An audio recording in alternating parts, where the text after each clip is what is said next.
Namatay ako sa harap ng lalaking pinakamamahal ko. Upang suyuin ang kanyang minamahal, ikinulong ako ni Xiihua sa basement sa loob ng isang buong araw at gabi. Nang maglaon, nagkaroon ng short circuit sa kuryente at nagsimula ang sunog. Namatay ako dahil sa suffocation. Sa huling gabi bago ako mamatay, nakakita ako ng isang dalaga. May hawak siyang upuan at galit na sinisira ang kandado ng pinto. Sumugod siya sa tabi ko. Nasunog ng apoy ang kanyang mga damit, ngunit hindi niya ito pinansin. Sino siya? Hindi ko matandaan. Ang alam ko lang ay namatay ako sa kanyang mga bisig. Pagkatapos kong mamatay, nanatili ang kaluluwa ko sa tabi ng dalaga. Lalong lumakas ang apoy, ngunit mahigpit niya akong niyakap at hindi gumalaw. Hindi ko maiwasang itulak ang kanyang katawan at sumigaw, tumakbo ka. Hihintayin mo bang mamatay dito? Ngunit alam ko rin na hindi niya maririnig ang sigaw ng isang multo. Hanggang sa dumating ang mga bombero, binuhat siya ng mahigit 10 bombero. Sa wakas, nakaalis din ako sa basement na iyon. Maganda ang panahon sa labas. Nakita ko si Liu Ruyan. Balisa siyang naglalakad sa labas ng villa, tinatanong ang bawat taong makita niya, nakalabas na ba ang lalaki sa basement. Hindi pa niya alam na patay na ako. Ang babaeng minahal ko sa loob ng 10 taon, kahit nalamunin ako ng apoy, hindi siya maglalakas loob na pumasok para iligtas ang buhay ko. Inilagay ng dalaga ang aking bangkay sa isang wheelchair. Hindi siya tumingin kahit kanino at dire-diretsong itinulak ako sa isang itim na kotse. Binuksan niya ang pinto, pinilit na inilagay ako sa passenger seat, at maingat pang ikinabit ang seatbelt sa aking bangkay. Pagkatapos ay mabilis na umalis ang kotse, papalayo sa villa. Dinala ng dalaga ang namatay na binata at tumakas, na parang eksena sa pelikula. Umalis kami sa syudad. Ang tanawin sa labas ay unti-unting naging mga bukid, nayon at pagkatapos ay dalampasigan. Dumating siya sa isang disyerto at hindi pa nade-develop na dalampasigan. Sa huli, huminto ang kotse. Inilagay niya ako sa wheelchair, itinulak palabas ng kotse, at dahan-dahang naglakad patungo sa malalim na tubig.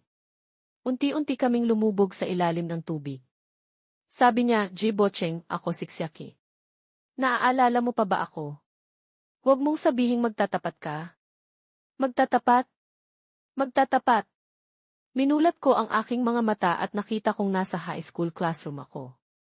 Nasa paligid ko ang aking mga kaklase na may edad 17 o 18. Tinulak ako ng isang lalaki, Ji Bocheng, sulat ng pag-ibig ba iyang hawak mo? Isang tuyong sulat ang lukot-lukot sa aking kamay. Sa sobre ay nakasulat ang mga salitang para kay Liu Ruyan. Nag-time travel ako pabalik sa araw na nagtapat ako kay Liu Ruyan sa high school. Biyernes ng hapon ngayon, malapit ng mag-uwian.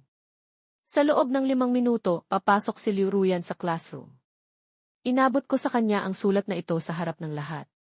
Ano nga ulit ang sinabi niya noon? Sabi niya, pasensya na, ayoko munang magkaroon ng relasyon. Hindi, umiling ako. Nagkakamali kayo. Sa sandaling iyon, pumasok si Liu Ruyan mula sa labas ng classroom. May sumigaw sa kanya, Liu Ruyan, may sasabihin sa iyo si Ji Bocheng, na maihalong panunukso. Pinunit ko ang sulat sa gitna, walang anuman. Nagbibiro lang sila. Pagkatapos ay itinapon ko ang punit na sulat sa basurahan. Tinitigan ako ni Liu Ruyan ng matagal, hindi nagsalita at bumalik sa kanyang upuan. Ang mga usisero sa paligid ay nagpakawala ng mga buntong hininga ng pagkabigo. Akala ko pa naman may magandang palabas. Hayaan na. Nagbasa ako ng libro sa aking upuan. Malapit nang mag-uwian. Lahat ay masayang nag-aayos ng kanilang mga gamit. Ngunit mayroon akong malabong alaala na mayroon pa akong isang bagay na dapat gawin. Marahil ay hindi ito mahalaga sa akin noon, kaya't nakatago ito sa aking memorya. Hanggang sa pumasok ang aming class advisor. Bigla kong naalala. Siya, iyon. Nang makita ng mga kaklase ko ang class advisor, nagkaroon ng kaunting kaguluhan at bulungan, anong oras na? Uwian na. Nakasimangot ang class advisor. Ang aming paaralan ay isang pribadong high school, may tuturing na isang elite na paaralan. Ang mga mag-aaral dito ay mayayaman o maimpluwensya, at marami sa kanila ay mahirap disiplinahin. Kinawayan ng class advisor ang isang tao sa labas, pumasok ka na. Pumasok siya mula sa labas ng classroom. Siksiyaki. Naalala ko na. Siya ay isang transferee. Lumipat siya sa aming paaralan mula sa ibang lungsod noong senior year. Lagi siyang nakasuot ng kupas na uniforme, at ang kanyang bag ay luma na rin at may tastas. Ibang-iba siya sa marangyang estilo ng iba sa klase. Marahil dahil dito, bihira siyang makipag-usap sa iba at madalas na binubukod. Lagi siyang nakaupo sa huling hilera, nagsasagot ng mga pagsasanay. Ngunit napakagaling niya sa klase, laging nangunguna. Hindi siya bumababa sa top 3 ng buong batch. Lalo na sa science, halos lagi siyang perpekto. Yumuko si Siaki at nagpakilala, ako si Siaki. Lumipat ako dito mula sa kalapit na North City. Tumango ang class advisor. Itinuro niya ang isang upuan sa likod, doon ka umupo. Kaya't dinala ni Siaki ang kanyang bag at naglakad sa buong classroom para umupo sa likod ko. Dahan-dahan niyang inilabas ang kanyang mga aklat at inayos ng maayos sa kanyang mesa. Tila siya ay naiilang at medyo tuliro. Ngunit ayos lang, 17 pa lang kami. May pagkakataon pa kaming magsimulang muli. Pagkaalis ng class advisor, naging maingay ulit ang klase. Lahat ay lumingon at tinitigan si Siaki ng may kuryosidad. Lumapit ang isa sa mga siga-siga sa klase, si Fusheng, at tinanong siya, ang North City ba ay ang kalapit na Coal City? May negosyo rin kami doon. Anong pangalan ng tatay mo? Baka magkakilala pa ang mga magulang natin. Kinakabahan si Siaki. Pabulong niyang sinabi, ang tatay ko ay hindi negosyante. Siya ay di. Huwag mong sabihing nagmimina siya ng carbon, tinapos ni Fusheng ang kanyang sinasabi at tumawa. Marami dito ang natutong manlait ng mahirap at sumamba sa mayaman sa murang edad. Marami ang lumapit para makiusyoso. Kaya't lalong nagyabang si Fusheng. Kinuha niya ang libro ni Siaki at inamoy, may amoy amag nga. Ha. Nakakadiring tawanan. Hindi ko na natiis. Tumayo ako, kinuha ang aking baso ng tubig, at ibinuhos sa kanyang ulo. Aso ba ang ilong mo, Fusheng? Nagalit si Fusheng nang mabasa. Itinaas niya ang kanyang manggas at galit na tinitigan ako, J. Bocheng, naghahanap ka ba ng gulo? Pasensya na, namatay na ako dati. Marahil ang J. Bocheng ng high school ay mahiyain, ngunit ang 28 taong gulang na si J. Bocheng ay hindi. Umiti ako, naghahanap ng gulo. Hindi kami nag-away. Lumapit si Liu Ruyan. Nakasimangot siyang tumingin sa akin, anong nangyayari sa iyo ngayon? Si Liu Ruyan ang class president, at ang kanilang pamilya ang pinakamakapangyarihan sa buong South City. Siyempre, hindi siya guguluhin ni Fusheng. Ngunit nang makita ko siya, ang naaalala ko lang ay ang malaking sunog, ang pakiramdam na mamatay dahil sa usok. Napakasakit. Sabi ko, simula ngayon, hindi na tayo sabay umuwi. Mag-aaral pa ako pagkatapos ng klase para sa college entrance exam T.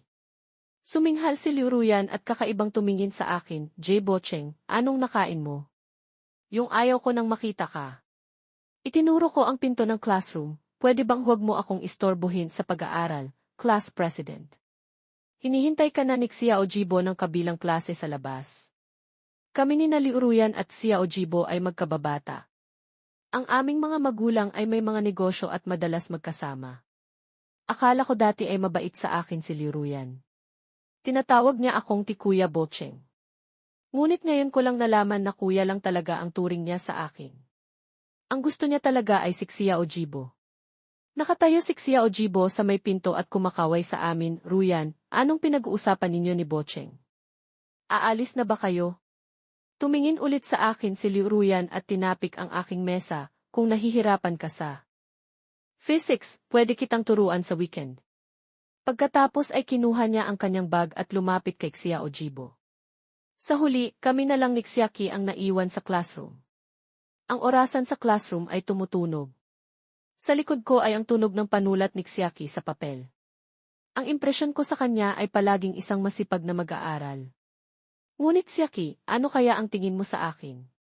Lumingon ako, ipinatong ang aking kamay sa likod ng upuan at pinagmasdan siyang mabuti.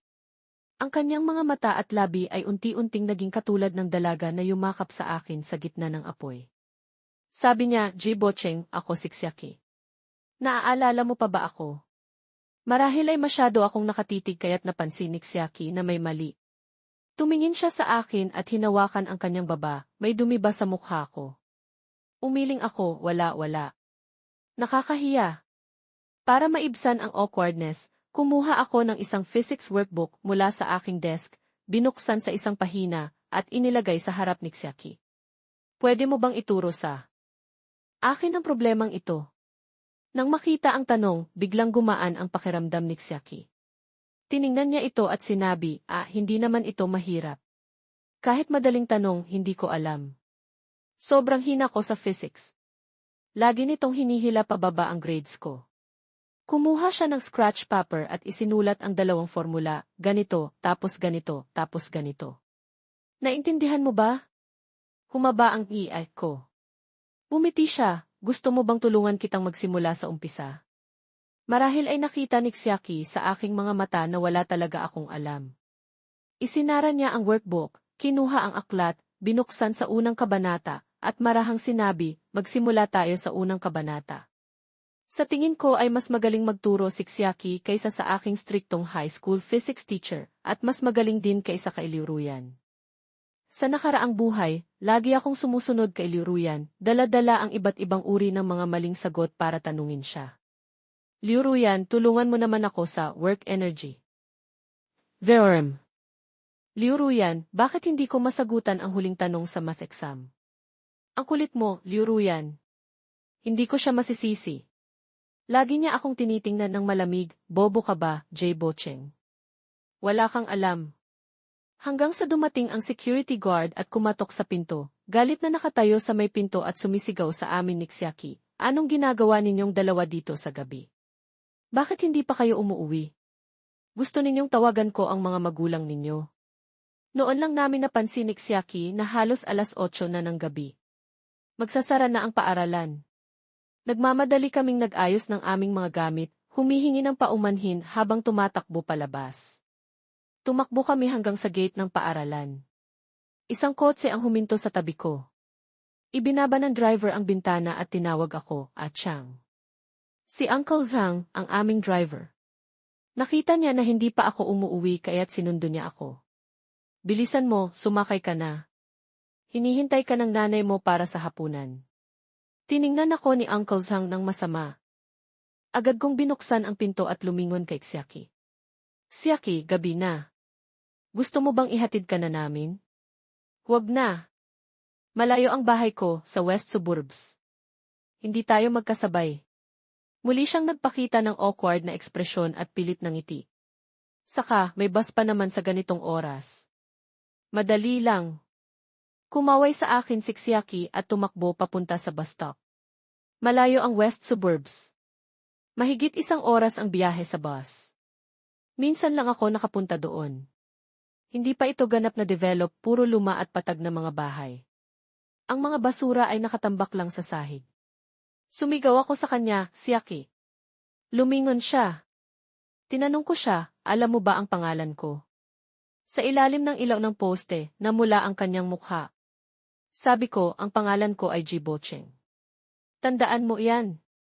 Kahit na nag-time travel ako, hindi sumama sa akin ang aking kaalaman sa high school. Napakasaklap. Dahil isa lang akong average na estudyante, ginugol ko ang weekend sa pagbabasa ng aking mga high school textbooks. Halos bawat linya ay may mga nota. Hindi ako matalino, ngunit lagi akong nagsisikap. Habang nag-iisip ako, tumunog ang aking telepono at nagulat ako. Si Xiao Jibo pala. Nagpadala siya sa akin ng isang larawan sa WeChat, isang study room sa library, ilang libro, at 2 baso ng milk tea sa mesa. Mayroon siyang malungkot na emoji. Jibocheng, nag-aaral si Ruyan sa weekend. Hindi naman ako kukuha ng college entrance exam na kakabagot. Gusto mong pumunta? Si Xiao Jibo ay isang art student. Si Liu Ruyan naman, hindi ko akalain na ganito siya. Dati, hindi ko napansin na kakaiba ang kanyang pag-iisip. Nag-date sila sa library.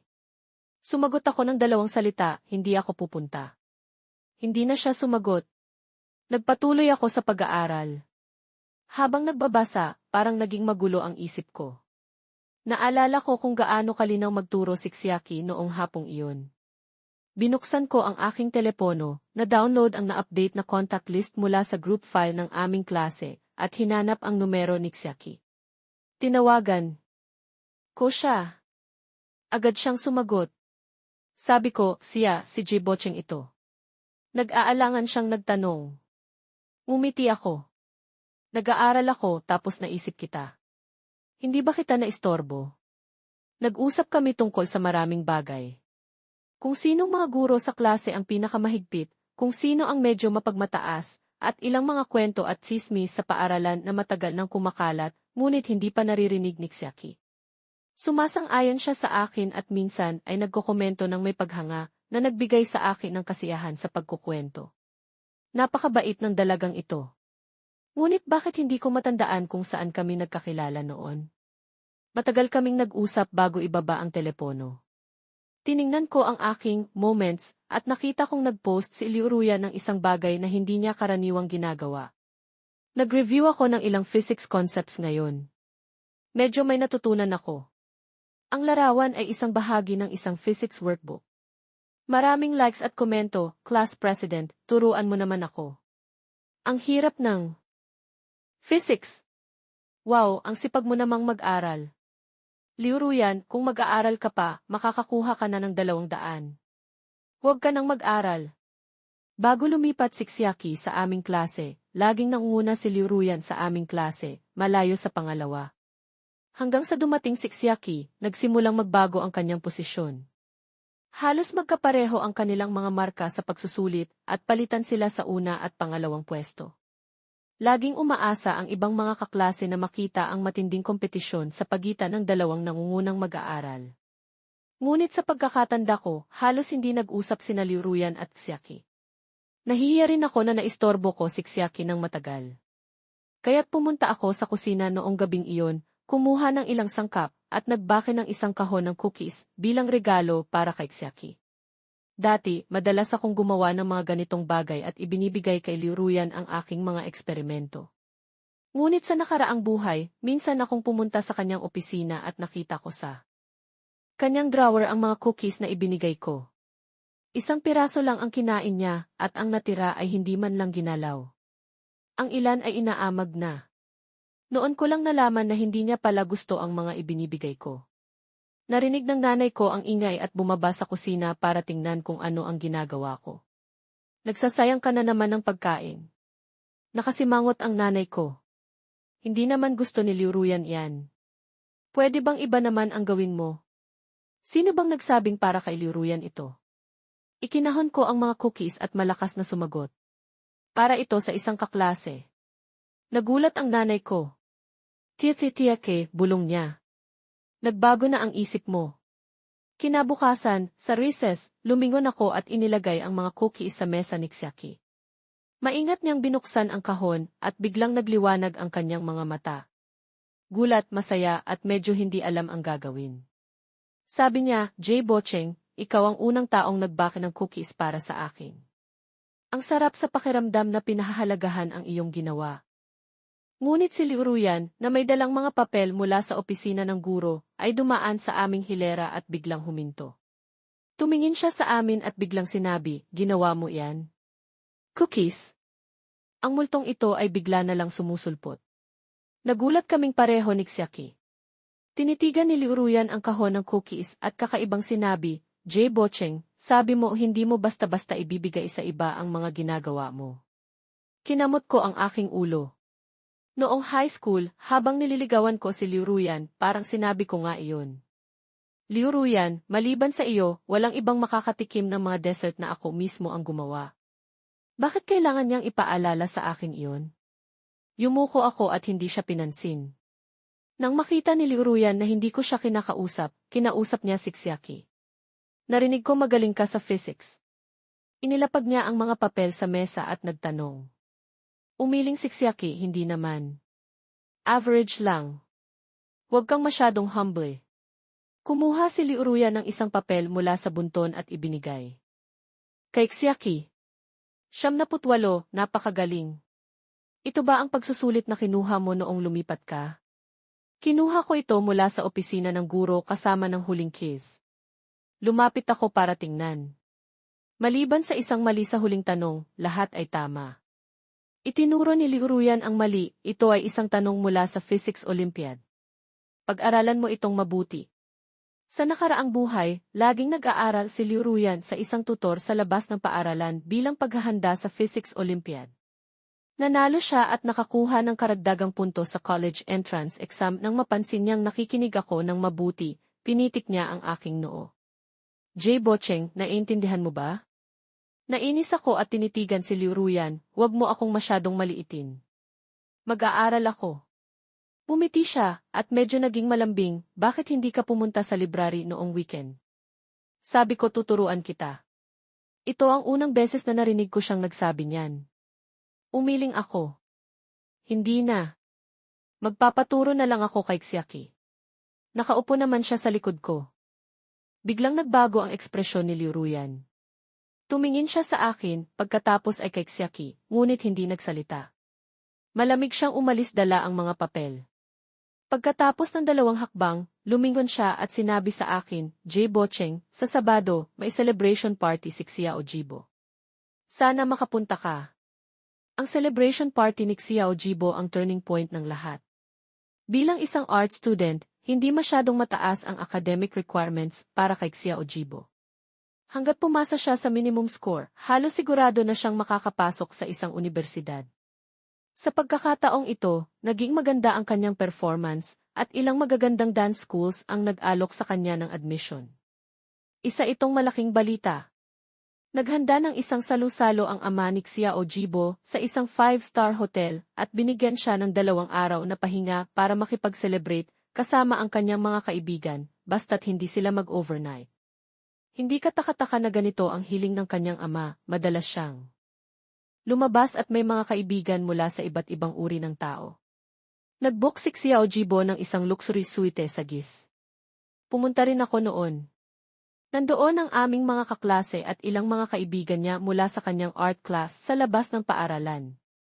Maingay at magulo.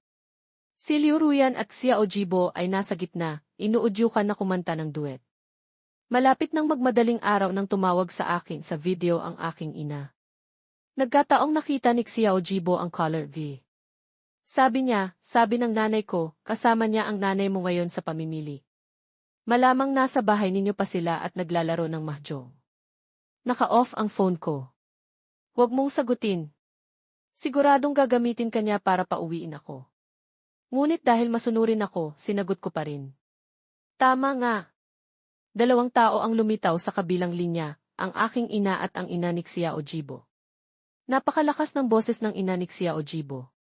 Ang ingay dyan. J. Bocheng, tiningnan mo ba kung anong oras na? Uuwi ka pa ba? Sabihin mo sa akin kung nasaan kayo. Papupuntahin ko ang driver ng pamilya ninyo para sunduin kayo. Nanlaki ang mga mata ni Xiao Jibo, ma, ang kulit mo. Sabi mo papayagan mo akong mag-enjoy ng isang gabi pagkatapos ng exam mababawasan ba ako ng braso o binti? Pareho silang matigas ang ulo at nagtalo ng matagal. Sa huli, sinabi ng ina ni Xiao Jibo, kung hindi ka uwi ngayong gabi, huwag ka nang umasang makakakuha ng allowance sa susunod na buwan. Si Xiao Jibo ay isang mayaman sa aming paaralan na may 50,000 yuan na allowance bawat buwan. Agad na tumahimik si Xiao Jibo. Nagmura siya habang ibinababa ang telepono, ipinapahayag na tapos na ang kanyang masayang gabi. Nang maglaon, inihatid kami ni Liuruyan sa baba at sinamahan kaming maghintay sa lobby para sa pagdating ni Uncle Hang. Sa buong panahong iyon, hindi kinausap ni Xiao Jibo si Liuruyan. Medyo nagalit siya. Habang kausap ang kanyang ina, sumisenya siya kay Liuruyan, umaasang tutulungan siya nito. Kahit nasabihin lang niyang, tita, huwag po kayong mag-alala. Ako po. Ang bahala kay Jibocheng ngayong gabi. Gustong-gusto ng ina ni Xiao Jibo si Liuruyan at may balak pa nga silang paglapitin. Kung nagsalita si Liuruyan, baka pumayag pa ang ina ni Xiao Jibo. Ngunit sa gabing iyon, nanatiling malamig si Liuruyan at hindi pinansin ang pakiusap ni Xiao Jibo. Sa huli, wala siyang nagawa kundi sumama sa akin pauwi. Kasalanan ninyong dalawa, sabi niya nang nanggigigil. Wala kayong kwenta. Panira kayo ng gabi. Nang gabing iyon, naaksidente kami sa daan pa uwi. Ayon sa investigasyon ng pulis, lasing magmaneho si Uncle Zhang, ang aming driver, at siya ang may buong kasalanan. Pareho kaming na-ospital ni Xiao Jibo. Mas malala ang kanyang mga pinsala, napinsala ang ligament sa kanyang binti at hindi siya makakasayaw sa loob ng ilang taon. Umiyak ng husto ang ina ni Xiao Jibo sa tabi ng kanyang kama sa ospital. Hinawakan niya si Uncle Zhang at sinabing dapat itong pagbayaran. Hinarap ni Uncle Zhang ang legal na responsibilidad at nagbayad ng danyos. Ngunit ano pa ang silbi noon? Hindi problema ang pera para sa pamilya Xiao. Ito ang turning point. Kung hindi nangyari ang aksidenteng iyon, mananatili si Xiao Jibo sa bansa, at magkakasama pa rin kaming tatlo tulad noong high school. Pagkalipas ng ilang taon, marahil ay magkakatuluyan sina Liu Ruyan at Xiao Jibo. Masasaktan ako, marahil. Ngunit sa huli, babatiin ko sila at hahanapin ang sarili kong landas. Ngunit binago ng aksidenteng ito ang lahat. Tinalikuran ni Xiao Jibo ang Dance Academy at nag-aral ng sining sa ibang bansa. Pareho kaming nag-aral ni Liu Ruyan sa iisang lungsod at paminsan-minsan ay nagkikita. Alam niyang may gusto ako sa kanya, ngunit ang madalas niyang sinasabi ay, Jibo Cheng, sa tingin mo ba ay tama ang ginawa mo kay Xiao Jibo? Pareho kaming binalot ng guilt. Lilipad siya sa kalahati ng Tsina para bilhan si Xiao Jibo ng almond cookies mula sa Macau at ipapadala sa ibang bansa. Dahil lang sa sinabi niyang gusto niyang manood ng concert, magdamag siyang mag-a-alarm para makakuha ng tiket sa concert ni Jay Chou para samahan siya. At syempre, hindi niya kailanman pinalampas ang mga regalo para sa mga pista, kaarawan at anibersaryo. Nang maglaon, bumalik si Xiao Jibo sa bansa pagkatapos ng ilang taon sa ibang bansa. Nag-organisa si Liu Ruyan ng isang party para sa kanya, kasama ang mga dati naming kaibigan. Hanggang madaling araw. Pagkatapos kumanta ni Xiao Jibo, bigla siyang nagsalita sa mikropono, Jibo Cheng, ilang taon ka nang graduate. Kinokontrol pa rin ba ng nanay mo kung umuwi ka sa gabi? Sa sandaling iyon, biglang tumahimik ang lahat. Alam kong hindi niya ako kailanman pinatawad. Walang magawang tinawag ni Liu Ruyan ang kanyang pangalan. Huwag mo akong pigilan, Ruyan, sabi ni Xiao Jibo, na naging arogante dahil sa alak. Hindi ba masunurin si Jibo Cheng? Dahil hindi ka naman namin kalaro, bakit hindi ka na lang namin ikulong sa isang maliit na kwarto? Baka mas masaya ka pa. Inakbayan niya si Liu Ruyan at bumulong. Hindi. Ako makapagsalita. Gusto kong mga tuwiran, ngunit palagi kong nararamdaman na may utang ako sa kanya. Bumuntong hininga si Liu Ruyan. Tumingin siya sa akin, pagkatapos ay kinuha ang susi at ikinulong ako sa basement kasama si Xiao Jibo. Kinatok ni Xiao Jibo ang pinto ng basement at tumawa, Jibo Cheng, bubuksan ko ang pinto pagkatapos ng party ko. Hindi ko alam kung bakit napakatagal ang party niya. Ang alam ko lang ay nagsimula ang sunog. Ngayong nakabalik ako, hindi ko hahayaang maulit ang trahedya. Alam kong imposibleng pigilan si Xiao Jibo na mag-celebrate, kaya pinili kong hindi na lang pumunta. Kung hindi ako pupunta, hindi kami susunduin ni Uncle Zhang. Noong Sabado ng gabi, tinawagan ako ni Liu Ruyan. Kailan ka darating? Maingay sa kabilang linya, kaya't hirap akong marinig siya. Hindi ako pupunta. Nag-aaral ako. Bahala ka, malamig niyang sagot pagkatapos ng ilang sandali ng katahimikan. Ibinaba ko ang telepono, iniisip na kumalat na ang reputasyon ko bilang isang masipag na nerd. Malapit ng magmadaling araw, bumaba ako at nakita ko si Uncle Zhang sa kusina na nakikipag-video call sa isang dating kasamahan sa militar, umiinom at kumakain. Nang makita niya ako, kumaway siya. Xiao He, bakit hindi ka pa natutulog? Binuksan ko ang aking bibig ngunit nag-atubili. Sa huli, sinabi ko, Uncle Zhang, matanda na po kayo. Bawasan ninyo ang pag-inom ng alak. Sa sala, masayang naglalaro ng mahjong ang ilang babae. Kapananalo lang ng ina ni Xiao Jibo at maganda ang kanyang swerte. Tumingin siya sa relo at biglang may naalala. Ay, lumabas si Xiao Jibo ngayong gabi. Hindi ko alam kung nakauwi na siya. Tatawagan ko nga. Naka-off, sinubukan niyang muli, ngunit hindi pa rin makontak. Isang kaibigan sa tabi niya ang nagsabi, "Sister, ikaw na ang magdeal. Huwag mong sabihing tatakas ka na dahil nanalo ka na." Tumawa ang ina ni Xiao Jibo. "Ano ba kayo, hindi naman." Nakahiga ako sa kama, pinapanood ang paglipas ng oras sa orasan. Tahimik sa labas, isang ordinaryong gabi. Dahan-dahan akong nakatulog. Kinabukasan, ginising ako ng aking ina. "Jay Bocheng, bumaba ka na para mag-almusal. 8:00 na." Kinuha ko ang aking telepono at nag-scroll sa Moments. Isang kaklase ang nag-post ng isang larawan, ang Campus Belle at Campus Hunk, isang perpektong peres. Ang larawan ay nagpapakita kina Liu Ruyan at Xiao Jibo na natutulog sa sofa. Ang ulo ni Liu Ruyan ay bahagyang nakasandal sa balikat ni Xiao Jibo. Marahil ay huli na natapos ang party at pagod na ang lahat. Kinuhaan sila ng litrato ng isang taong mahilig sa chismis at ipinost online. Maraming mapanuksong komento sa ibaba. Matagal ko nang napapansin na may something sa kanila. Top-tier couple. Nang makita ko ang larawang iyon, bigla akong nagising at napaupo. Hindi talaga nangyari ang aksidente. Hindi umalis si Xiao Jibo sa party. Maayos ang lahat. Sa sobrang tuwa, agad akong nag-like at nag-comment, ang ganda tingnan. Ilang sandali pa, ni-refresh ko at nawala na ang post. Tinawagan ako ni Liu Ruyan. "Jay Bocheng," bigla niyang sinabi. "Masyadong magulo kagabi. Natulog ako sa kalagitnaan at hindi na nakasama sa huli. Bakit mo sinasabi sa akin ito?" Tumawa siya. "Akala ko pupunta ka. Kung alam ko lang na hindi ka pupunta, hindi na rin sana ako pumunta." Hindi ko alam kung ano ang isasagot. Pagkatapos ng ilang sandali ng katahimikan, sinabi ko, "Kung wala nang iba, kakain na ako ng almusal." "Sige, magkita na lang tayo sa Lunes," sabi niya. Kahit na nabura na ang larawan sa Moments, mabilis kumalat ang chismis. Maraming estudyante ang pumunta sa party ni Xiao Jibo. Noong Lunes sa paaralan, ramdam ko ang excitement ng lahat sa pagsitsismis. Ngunit hindi ako nakiisa, dahil malapit nang ilabas ang resulta ng monthly exam. Ito ang unang mahalagang pagsusulit ni Xiaki mula nang lumipat siya. Nang i-anunsyo ng aming class advisor ang mga ranggo, gumawa pa siya ng suspense. Mayroong isang dark horse sa ating klase sa pagkakataong ito. Maganda iyan. May pag-unlad kapag may kompetisyon. Huminto siya. Xiaki, unang pwesto sa buong batch. Nagkagulo ang buong klase. Ito ang unang pagkakataon na natalo si Liu Ruyan, ang laging nangunguna sa klase. Si Xiaki, yung transferee. Hindi naman siya nakikipag-usap sa atin.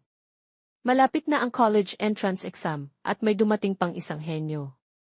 Kahit na alam ko na ang kakayahan ni Xiaki, hindi nito napigilan ang aking tuwa.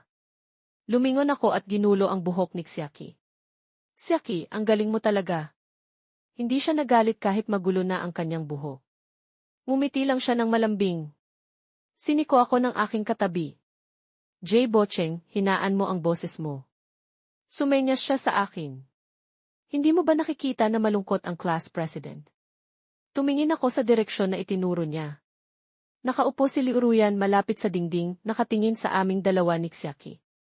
Nakatikom ang kanyang mga labi at malamig ang kanyang tingin.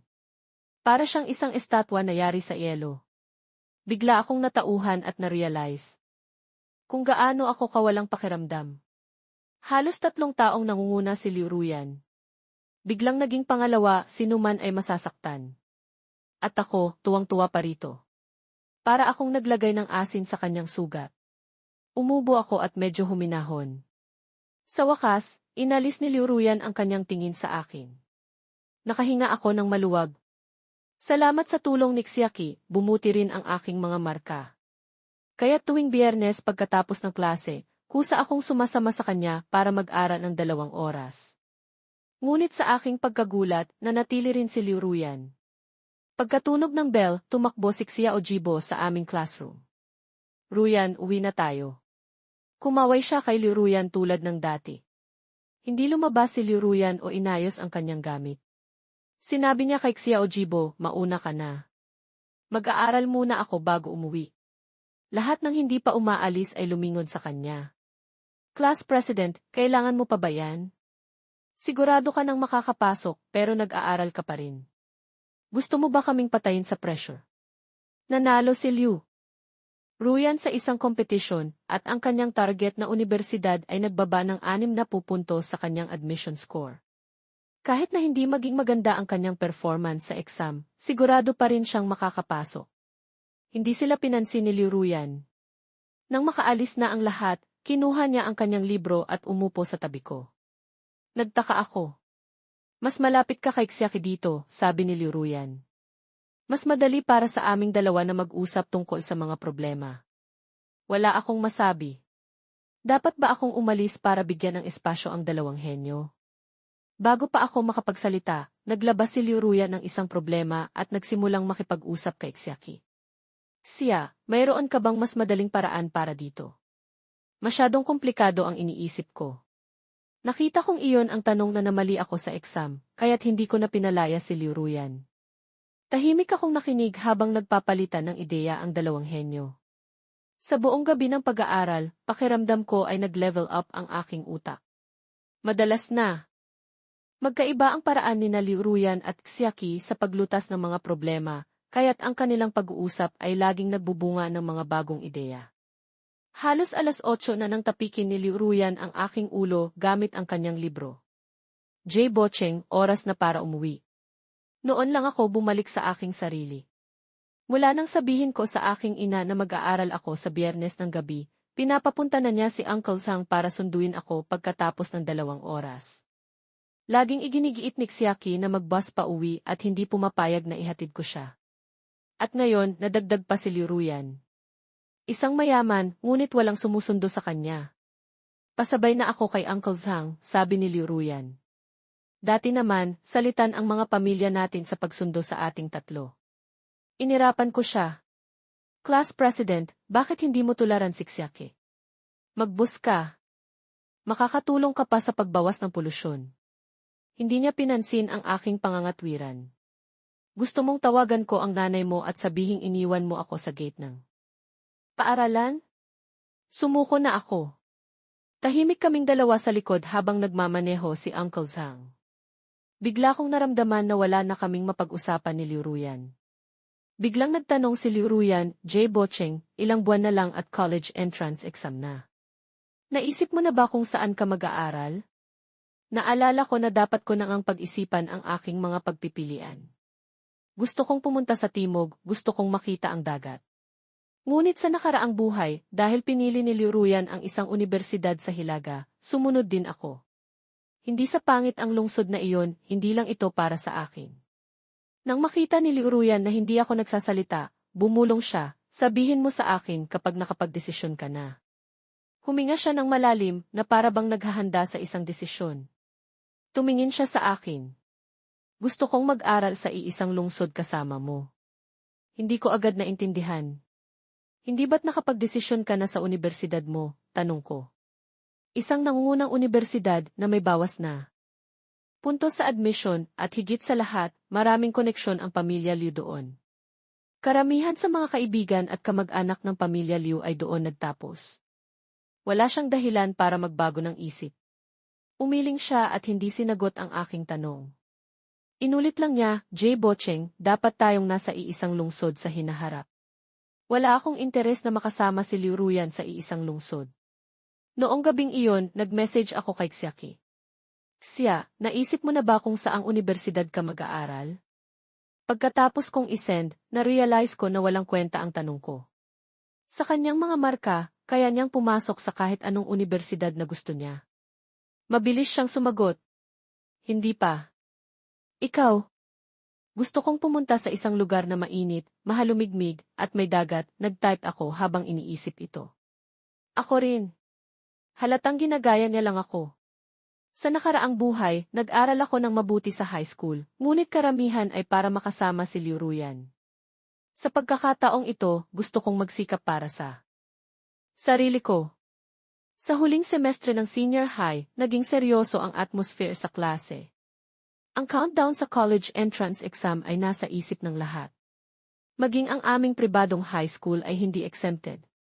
Nag-organisa ang punong guro ng isang pre-exam rally at inimbitahan ang mga nangungunang mag-aaral na magbigay ng talumpati tungkol sa kanilang mga karanasan sa pag-aaral. Hindi nakakagulat na parehong napili sina Liu Ruyan at Xiaki bilang mga kinatawan ng mga mag-aaral. Naaalala ko na napaka-boring ng rally na iyon.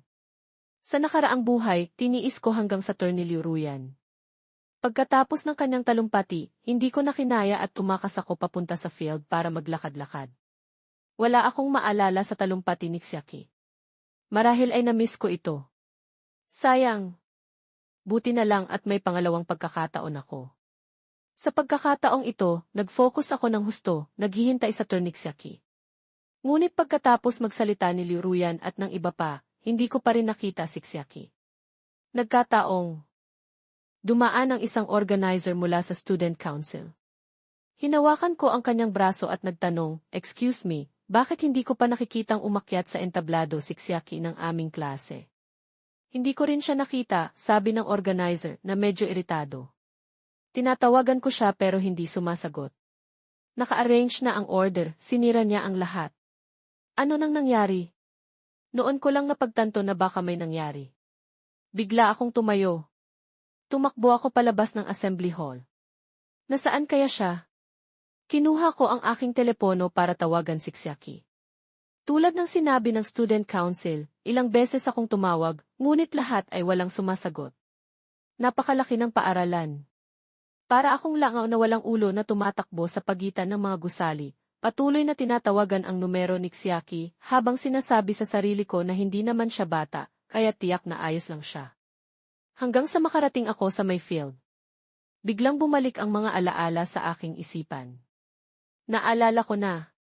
Sa nakaraang buhay pagkatapos ng talumpati ni Liu Ruyan, tumakas ako mula sa assembly hall para maglakad-lakad. Nang makarating ako sa may GV, nakarinig ako ng mga kakaibang sigawan. Dahil sa kuryosidad, lumapit ako sa bintana at nakita ko ang ilang kaklase namin na pinalilibutan ang isang dalaga. Sinusuntok at sinisipa siya habang nagmumura. Hindi ko alam kung bakit, ngunit bigla akong nagkaroon ng lakas ng loob. Itinulak ko ang pinto at hinila ang dalaga mula sa kanila. Kapag nangbuli pa kayo, isusumbong ko kayo sa mga guro, galit kong sinabi. Ngayon, naalala ko na. Ang taong iyon ay si Xiaki. Tumakbo ako ng mabilis papunta sa Gifaith at biglang itinulak ang pinto. Ang eksena sa harap ko ay parehong-pareho sa nakaraang buhay. Si Xiaki ay pinalilibutan ng ilang siga-siga sa aming klase, kasama si Fu Sheng. Hindi ba't minero lang ang tatay mo, sabi ni Fu Sheng. Ano naman kung magaling ka sa klase? Gusto mo pang magbigay ng talumpati? Hindi kita papayagan. Ayaw ko sa mga estudyanteng mayabang na tulad mo. Ano? Bang kaya mong gawin? Matapos ang matagal na pakikisama kay Xiaki, nalaman kong mas malala pa pala ang sitwasyon niya sa klase kaysa sa inaakala ko. Sa isang high school na tulad ng sa amin, mahilig kaming bumuo ng mga grupo. At si Xiaki, na may mahinhing pag-ugali, isang transferee na mahirap, ay hindi kabilang sa anumang grupo. Kaya't madalas siyang ituring na iba at inaapi. Sa mundong ito, mayroon siyang kaibigan na tulad ko. Isipin mo na lang kung gaano kalungkot ang buhay niya sa nakaraang buhay. Marahil dahil sa kanyang sitwasyon, naging mas sensitibo siya sa kahit kaunting kabaitan. Marahil ay simpleng hinila ko lang siya palayo sa grupo ni Fu Sheng, ngunit sapat na iyon para maalala niya ako ng matagal. Hindi ako takot sa mga mayayamang tulad ni Fu Sheng. Nang makita nila ako, hinarang nila ako. Jay Bocheng, naglalaro ka ba ng bayani na nagliligtas ng dalaga? Ito ay iba sa nangyari dati. Lalo na't mali yata ang timing ng pagdating ko. Tapos na ang assembly at ang mga estudyanteng pauwi ay naglalakad sa direksyong ito. May ilan na napansin ang kaguluhan at sumilip sa loob. Anong nangyayari? Hindi ko matandaan na ganito kalaki ang eksena noon. Nang makita ni Fu Sheng na may mga nanonood, lalo siyang natuwa. Jay Bocheng, matagal ko nang napapansin na may kakaiba sa inyong dalawa. May relasyon ba kayo? Sabi niya. Kung ibang estudyante lang ito, hindi ko na sana siya masyadong aapihin. Ngunit dahil ikaw ito ganito na lang, kung aaminin mong gusto mo siya, hihingi ako ng tawad. Mahilig sa chismis ang paaralan namin. Sabay-sabay na sumigaw ang mga nanonood. Sino yan? Si Jay Bocheng na Class 4. Tumayo si Xiaki at hinawakan ang aking kamay. Maputla ang kanyang mukha. Ngumiti siya. Jay Bocheng, kalimutan mo na. Huwag kang mapahiya. Maraming estudyante dito. Ano naman ang magagawa nila sa akin? Kahit na ganoon ang sinabi niya, hindi ako natinag. Gusto ko si Xiaki, anong problema doon? Itinaas ko ang aking ulo at malakas na sinabi. Bawal bang magkagusto? Aling tuntunin ng paaralan ang nagsasabing bawal magkaroon ng relasyon? Hindi pala ganoon kahirap maging direkta. Marahil ay hindi nila inaasahan na aamin ako ng ganoon kadali. Sa isang iglap, walang nagsalita, kahit ang mga nanonood ay hindi sumigaw. Si Fu Sheng ang unang nagsalita, J.J. Bocheng, matapang ka. Anong ginagawa ninyo? Nagkakagulo. Biglang may nagsalita mula sa likod ng mga tao. Hindi pa nga kayo nag-i-exam, gusto ninyo na bang magkaroon ng demerit? Nagbigay daan ang mga tao. Ang dumating ay pamilyar. Inisip ko sandali ang Student Council President. Itinuro ng presidente si Fu Sheng at ang kanyang mga kasama. Malapit na kayong mag-graduate, nambubuli pa rin kayo. Nabasa ninyo ba ang mga alituntunin ng paaralan? Hindi ninyo ba alam na mahigpit na ipinagbabawal ang pambubuli? Ang pagbabawal sa pambubuli ay isang mahalagang tuntunin sa aming paaralan. Kahit na maraming insidente ng pang-aapi sa mga mahihinang estudyante, wala pang nakakarating sa administrasyon. Sa pagkakataong ito, si Fu Sheng ang nahuli. Itinuro sila ng presidente isa-isa. At ikaw lahat kayo, sumama sa akin sa guidance office. Pagkatapos ay lumingon siya sa taong nasa likod niya.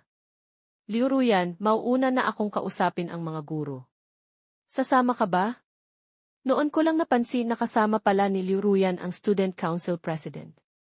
Nakatayo siya sa dilim kaya't hindi ko siya napansin. Umiling si Liu Ruyan. Bigla niyang itinuro si Xiaki. Isama ninyo si Xia. Siya ang biktima, mas maipapaliwanag niya ang nangyari. Tumango ang presidente at dinala silang lahat. Sumigaw si Fu Sheng, tulong. Ayokong makita ang guidance counselor. Wala kang magagawa, sabi ng presidente, tinapik ang kanyang ulo. Nang makita ng mga nanonood na umalis na ang mga bida, alam nilang tapos na ang palabas at nagsialisan na. Gusto ko sanang samahan si Xiaki at hintayin siya sa labas ng opisina. Ngunit pagkatapos ng ilang hakbang, may humawak sa aking pulso. Tumingin sa akin si Liu Ruyan, madilim ang kanyang mga mata. Jay Bocheng, sumama ka sa akin. Noon ko lang napansin na maputla ang kanyang mukha na parang papel. Nanginginig ang kanyang mga labi na para bang pinipigilan ang isang matinding emosyon. Bakit? Mahina kong tanong. Hinila niya ako, hindi ako binigyan ng pagkakataong tumanggi at itinulak ako sa isang sulok. Mas matangkad sa akin si Liu Ruyan at ngayon ay napakalapit niya sa akin. Napakalakas ng kanyang presensya. Jay Bocheng, nakasimangot siya, pilit na pinapakalma ang kanyang boses. Naiintindihan kong gusto mong tulungan si Xia ngayon, ngunit pwede mo namang tawagan ang mga guro o ako. Hindi mo kailangang gawin ito sa ganitong paraan. Naintindihan ko na. Iniisip niyang ang sinabi kong gusto ko si Xia ay isang paraan lang para tumulong. Ngumiti ako. Liu Ruyan, nagkakamali ka. Hindi ako tumutulong sa isang kaklase. Totoong gusto ko si Xiaki. Nang marinig niya iyon, tila hindi agad nakapag-react si Liu Ruyan. Natigilan siya at hindi nagsalita. Pagkaraan ng ilang sandali, nagpakita siya ng isang malungkot at natatakot na ekspresyon. Bigla siyang naglabas ng isang punit-punit na sulat mula sa kanyang bulsa, maingat na hawak ito at ipinakita sa akin. Jay Bocheng, nagsisinungaling ka, di ba? Tanong niya. Ano bang nagawa kong mali? Imposibleng magustuhan mo si Xiaki. Kung gusto mo si Xiaki, bakit mo ako susulatan ng ganito? Ito ang love letter na isinulat ko para kay Liu Ruyan, ngunit pinunit at itinapon ko na sa basurahan. Hindi ko alam kung bakit nasa kanya ito. Tiningnan ko siya ng may pagtataka. Pilit na ngumiti si Liu Ruyan at walang pag-aalinlangang umamin. Pinulot ko ito mula sa basurahan. Inaamin ko, noon, hindi ako sigurado kung gaano kita kagusto, at natatakot akong makaapekto sa pag-aaral natin. Ngunit hindi ko kailanman inisip na magugustuhan mo ang iba, J. Bocheng. Nang makita ko ang love letter na iyon, nakahinga ako ng maluwag. Mas mabuti nang magtapos ang pagtingin ko kay Liu Ruyan sa ganitong paraan. Inagaw ko ang sulat mula sa kanyang kamay, pinunit ito ng maspino, binuksan ang bintana sa likod ko, at itinapon palabas. Ang mga piraso ng papel ay sumama sa hangin, hindi na maibabalik pa. Nagbago ang mukha ni Liu Ruyan. Agad siyang tumakbo sa bintana, hinawakan ang frame ng bintana, at sumilip palabas. J. Bocheng, sabi niya nang nanggigigil. Liu Ruyan, mula noong itinapon ko ang love letter na iyon, dapat alam mo nang hindi na kita gusto. Mula ngayon, kung walang mahalagang bagay, huwag mo na akong hanapin. Tulad ng sinabi mo, malapit na ang exam, kailangan nating mag-aral. Kinabukasan, pagpasok ko sa classroom, pakiramdam ko ay nakatingin sa akin ang lahat ng kaklase ko. Ngunit hindi ako nahiya. Umupo ako sa aking upuan at nagsimulang magbasa. Ngunit bakit wala pa si Xiaqi? Tinapik ko ang aking katabi. Nasaan si Xiaqi? Tiningnan ako ng aking katabi nang may panunukso. Hindi mo pa ba alam? Dahil sa ginawa mo kahapon, nahuli si Fu Sheng bilang isang bully. Kailangan niyang magsulat ng self-criticism sa harap ng lahat ngayong umaga. Marahil ay nasa opisina pa ng guro si Xiaqi dahil sa insidenteng iyon. Habang nag-uusap kami, narinig namin ang boses ng guidance counselor sa speaker. Isang malubhang insidente ng pambubuli ang naganap sa ating paaralan. Kinakailangan na magsagawa ng malalim na self-criticism ang mga sangkot. Si Fu Sheng at ang kanyang mga kasama ay mukhang nalugi, wala na ang kanilang dating kayabangan. Isa-isa silang humingi ng tawad. Ang mga kaklase namin ay yumuko at nagpipigil ng tawa. Hindi ko rin napigilang matawa. Tinanong ng guidance counselor si Xiaqi kung tinatanggap niya ang kanilang paghingi ng tawad. Mahinang sinabi ni Xiaqi, sa totoo lang, hindi ko sila pinapansin. Sa madaling salita, hindi sila kapantay. Kahit gaano pa sila kayabang, ano naman? Gusto ko sanang pumalakpak para sa kanya. Ngunit sa susunod na sandali, binanggit niya ako. At si J. Bocheng, hindi ko pa nasasagot ang pagtatapat mo. Gusto rin kita. Natigilan ako. Ang katabi ko ay naibuga ang kanyang iniinom na tubig. Wow, kayong dalawa, nagpapakita ng pagmamahalan sa harap ng buong paaralan. Ang resulta, pareho kaming nagsulat ng self-criticism ni Xiaqi. Ngunit ngayon, pwede na kaming magkahawak kamay sa campus. Kahit na ang maagang pakikipagrelasyon ay hindi maganda sa pag-aaral, ang kasintahan ko ay ang nangunguna sa buong batch. Paano ko hindi sasamantalahin ang ganitong pagkakataon? Ang mga mahihirap na tanong sa science ay naging mas masaya dahil sa tulong ni Xiaqi. Ang huling semestre ng senior high ay hindi na naging ganoon kahirap. Mabilis na lumipas ang panahon. At si Liu Ruyan, bigla kong naisip, matagal ko na siyang hindi napapansin. Hindi na siya nananatili sa Biyernes ng hapon para mag-aral. Kahit na makasalubong namin ni Xiaqi sa campus, yumuyo ko siya at mabilis na lumalakad palayo. Tila tinutupad niya ang sinabi ko na huwag na akong guluhin. Nang lumabas ang resulta ng exam, nasa isang internet cafe ako kasama si Xiaqi, tinuturuan siyang maglaro. Biglang nagkagulo ang group chat ng aming klase. May nag-post, lumabas na ang resulta. Agad kaming nag-offline ni Xiaqi, iniwan ang aming mga kasama sa laro. Kinuha namin ang aming mga telepono at inilagay ang aming mga exam number. Mabilis na lumabas ang aking mga resulta. Mas mataas ng 30 hanggang 40 puntos kaysa sa dati kong mga marka. Sobrang ganda ng performance ko. Sumigaw ako sa tuwa pagkatapos ay tumingin sa telepono ni Xiaqi. May problema sa kanya at mukhang malaki. Ang kanyang resulta ay 0. Nanginginig ang aking mga kamay. Paano nangyari yan? Mahina kong tanong. Nakalimutan mo bang isulat ang iyong pangalan o mali ang exam number mo? Umiling si Xiaqi at dahan-dahang itinuro ang isang maliit na linya sa ibaba ng screen. Ang iyong ranggo ay nasa top 50 ng probinsya. Mangyaring suriin ang mga detalye sa mga darating na araw. Niyakap ko si Xiaqi. Ang isang gamer sa tabi namin ay tinanggal ang kanyang headset at tumingin sa amin. Nakailang kills ka? Bakit ang saya mo? Namula ako. Xia, saang paaralan ka mag-a-apply? Niyakap ako ni Xiaki at ginulo ang aking buhok. Pag-uusapan natin. Nang maglaon, isang sikat na unibersidad sa Timog ang nag-alok kay Xiaki ng full scholarship at pinayagan siyang pumili ng anumang major. Ako naman ay natanggap sa isang kalapit na normal university. Tila lahat ay naaayon sa plano. Maliban kay Liuruyan. Ilang araw bago ang deadline ng pag-apply, bigla akong nakatanggap ng tawag mula sa ama ni Liuruyan. J. Bocheng, pwede mo bang tulungan si Tio? Kausapin mo si Liuruyan na sundin ang orihinal na plano at mag-apply sa university. Iyon ang paaralan na nag-alok kay Liuruyan ng bawas na puntos sa admission. Noon ko lang nalaman na hindi naging maganda ang performance ni Liuruyan sa exam, hindi niya naabot ang admission score para sa mga top business schools. Ngunit kung idadagdag ang 60 puntos na ibinigay sa kanya, pwede pa rin siyang pumasok doon. Sa totoo lang, hindi ko maintindihan kung bakit ako tinawagan ng ama ni Liuruyan. Una, sa ganitong sitwasyon, bakit pa nag-aalangan si Liuruyan na pumasok sa university, isa sa mga nangungunang universidad sa bansa? Pangalawa, bilang isang tagalabas, ano ang maipapayo ko sa kanya? Ngunit dahil mas matanda siya, hindi ko siya matanggihan.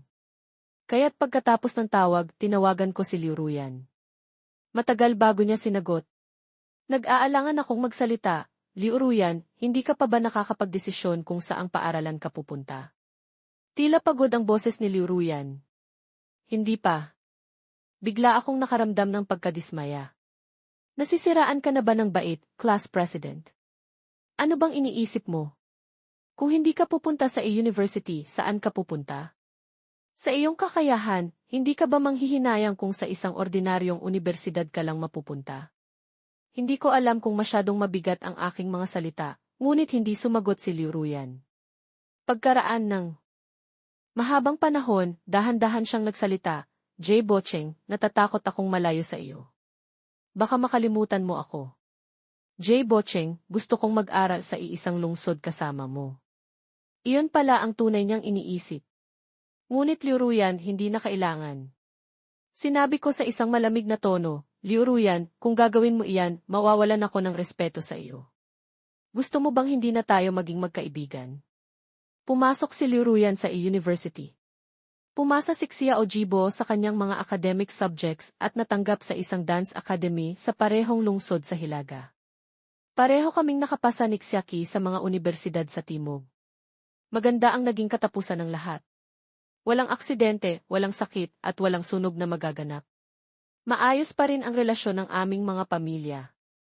Ilang araw kaming magkakasamang kumain para sa mga celebration. Sinabi pa ng aming mga magulang na sabay-sabay nila kaming ihahatid sa airport. Sa departure hall, magkasama kami ni Xiaki sa iisang flight. Magkasama naman sina Liuruyan at Xiao Jibo sa isa pa. Isang patungong Timog, isang patungong Hilaga. Nagpaalam kami sa boarding gate. Hawak ko ang kamay ni Xiaki at inabot sa kanya ang isang backpack. Sinubukan ni Xiao Jibo na hawakan ang kamay ni Liuruyan, ngunit bahagya siyang umiwas na nagpapakita ng pagiging malamig at malayo. Tumingin siya sa akin at bumuka ang kanyang bibig, ngunit sa huli ay walang sinabi. Kumaway ako sa kanila. Paalam na. Marahil ay matagal na tayong hindi magkikita muli. Side story, mula sa pananaw ni Liuruyan, lumabas na ang autopsy report.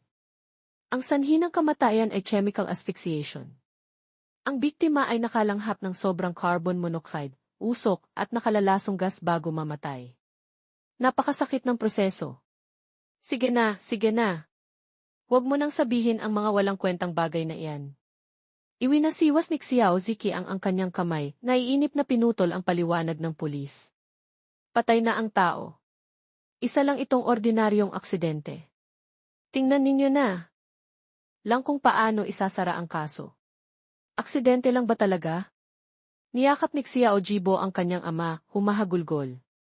Papa, nakakatakot. Si Xiao Ziqiang, na nagsimula bilang isang sigasiga sa palengke at naging isang maimpluwensyang negosyante, ay walang pakialam sa isang maliit na kaso na tulad nito, kahit na ang namatay ay ang matalik na kaibigan ng kanyang anak. Siyempre, mas masama pa ako. Nakaupo ako sa istasyon ng pulis, hindi nagsasalita. Sa totoo lang, kahit na hindi dumating si Xiao Ziki ang ngayon, mahihirapan pa rin kasuhan kami ng mga pulis. Ang aking vilya sa labas ng lungsod ay walang kikis. Kaya't maliban sa amin ni Xiao Jibo, walang ibang nakakita na ikinulong namin si Jay Bocheng sa basement. Pumatay ng hindi napaparusahan. Tiningnan ko ang aking mga kamay at bigla akong nakaramdam ng pagkahilo na parang nasusuka, na para bang may dugo sa aking mga kamay. Sino siya? Tanong ko, itinuturo ang isang larawan. Ang dalawang bangkay na nakuha ng rescue team ay nakahiga sa dalampasigan. Kahit na hindi na makilala ang kanilang mga mukha dahil sa pagkakalubog sa tubig, mahigpit pa ring yakap ng babae si Jay Bocheng. Naramdaman ko ang isang hindi maipaliwanag na galit. Tiningnan ng pulis ang kanyang mga tala.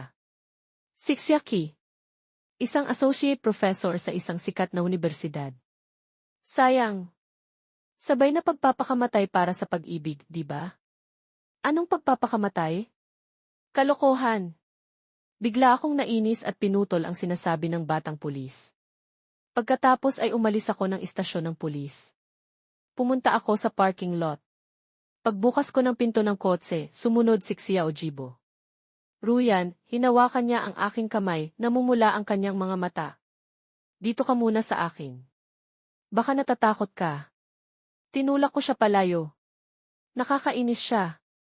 Xiao Jibo, bakit noong ikinulong natin si Jay Bocheng sa basement, hindi natin naisip na matatakot siya? Natigilan si Xiao Jibo. Nagmaneho ako ng walang patutunguhan sa gabi.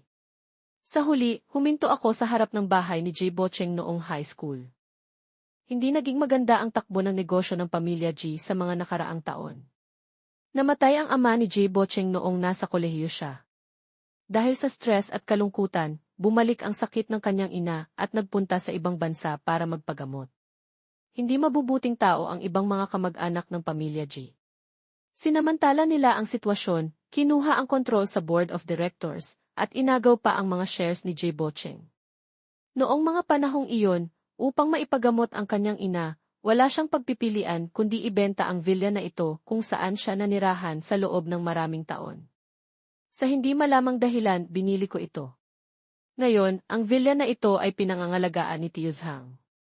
Nakalaya na siya sa bilangguan at matanda na rin. Maputi na ang kanyang buhok at wala na ang dating medyo supladong hitsura niya 10 taon na ang nakalipas. Sino yan? Miss Liu, bakit napadalaw ka? Nagbukas ng pinto si Tiuzhang at nagulat nang makita ako. Bahagya akong umubo, hindi alam kung paano sasagutin ang kanyang tanong. Kinuha ni Tiuzhang ang Amerikana mula sa aking kamay, isinabit ito sa dingding at sumunod sa akin. Nasaan si Achang? Hindi na siya bumalik. Napahinto ako sa paglakad. Tiuzhang, hindi na siya babalik. Ito ang unang pagkakataon na tumira ako sa villa na ito mula nang bilhin ko ito. Umakyat ako sa ikalawang palapag at pumasok sa silid ni Jay Bocheng. Noong high school, napakabuti ng relasyon ni Jay Bocheng at Xiao Jibo. Kapag may bakasyon o pista opisyal, madalas kaming tatlo ay nagpupunta sa bahay ng isa't isa para magtipon. Nang maglaon, nagpunta sa ibang bansa si Xiao Jibo, at kami ni Jay Bocheng ay nag-aral sa universidad sa Hilaga. Hindi na rin siya madalas umuwi dito.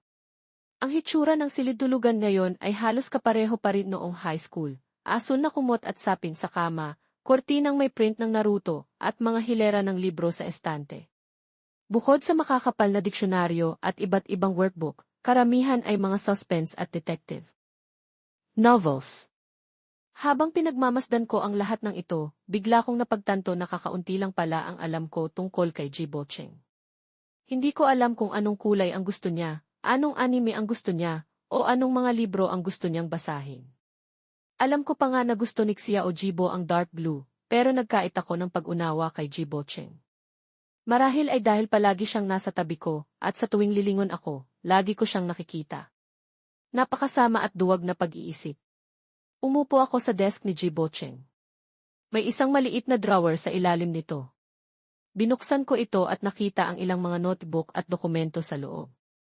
May nakasingit na graduation picture noong high school. Dahan-dahan ko itong kinuha. Magkatabi kami ni Jay Bocheng, parehong nasa gitnang hilera. Noong mga panahong iyon, mukha pa kaming mga bata at inosente. Nakapikit si Jay Bocheng sa ilalim ng sikat ng araw, bahagyang nakangiti. Inilipat ko ang aking daliri sa mukha ni Jay Bocheng, dahan-dahang hinahaplos ito. Bigla kong naramdaman na hindi na maibabalik ang ganda ng aming pagiging 16 anyos. Sa sandaling iyon, umihip ang hangin at isang liham ang nahulog mula sa drawer. Nakatiklop sa tatlo ang liham, at sa pinakaitaas ay nakasulat ang tatlong salita, para kay Liuruyan. Tila may isang kwerdas na kumalabog sa aking alaala. Binuklat ko ang liham. Ito pala ang love letter na ipinadala sa akin ni Jay Bocheng noong nasa 3 taon kami ng high school. Liuruyan, hindi mo alam, no? Matagal na kitang gusto. Alam kong hindi ako magaling sa pag-aaral, pero sisikapin kong makapasok sa parehong unibersidad na papasukan mo. Sa susunod na magtanong ako sa'yo tungkol sa mga aralin, pwede bang huwag kang mainis sa akin? Gusto mo ba ako? Habang binabasa ko ang mga linyang ito, bigla akong nalungkot. Ano nga ba ang isinagot ko sa kanya noon? Sinabi ko, Jay Bocheng, ayokong magkaroon ng relasyon ngayon. Mahirap ang mga aralin sa 3 taon, ayokong magambala. Ngunit ang mas mahalaga, palagi kong nararamdaman na hinding-hindi ako iiwan ni Jay Bocheng. Kaya't natural lang na hindi ko siya pahalagahan. Nang maisip ko ito, na ang aking pagmamataas at kayabangan ang nagtulak kay Jay Bocheng sa impyerno, na ako mismo ang pumatay sa taong pinakamahalaga sa akin. Ang pagsisisi at pagkakasala ay parang isang hindi nakikitang kamay na mahigpit na humahawak sa aking puso, na nagpapahirap sa aking paghinga. Napaluhod ako sa sobrang kalungkutan, hawak-hawak at kinukuyom ang liham. Jay Bocheng, kasalanan ko. May utang akong buhay sa'yo. Nang gabing iyon, natulog ako sa kama ni Jay Bocheng. Kakaiba, ilang taon nang hindi umuuwi si Jay Bocheng, ngunit pakiramdam ko ay naroon pa rin ang kanyang amoy. Sa mga sumunod na araw,